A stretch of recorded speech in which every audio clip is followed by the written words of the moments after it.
Init-init muna ang kawali, guys. Nagluluto kami ng merienda, pwedeng pang negosyo. Initin mo muna ang kawali. Oh. Alam mo ang gatong dyan? Gatong sa karton lang. Mahal ng LPG ngayon eh. Aabot na ng 5,000. Kaya kayo matuto na rin kayo gumamit ng karton. Karton lang yan. Actually, ang pancake, hindi naman na kailangan ng malakas ang apoy. Mahina lang talaga. Ayan. Tapos, lalagyan ko siya ng cheese, palamuti. Masarap siya.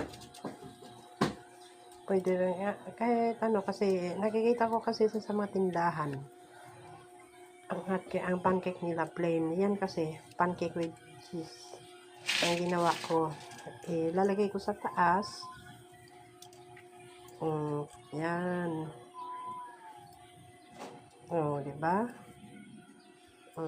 Nilagay ko dyan 5. Ito pancake kasi konti lang apoy.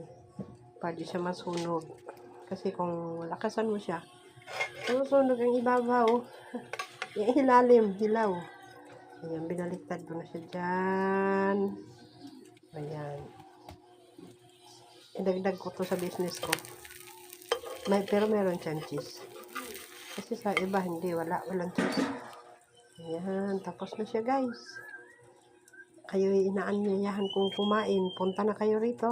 Ayan. Malambot siya. Malambot ang doon niya. Magandang pagkakagawa ko. Diba?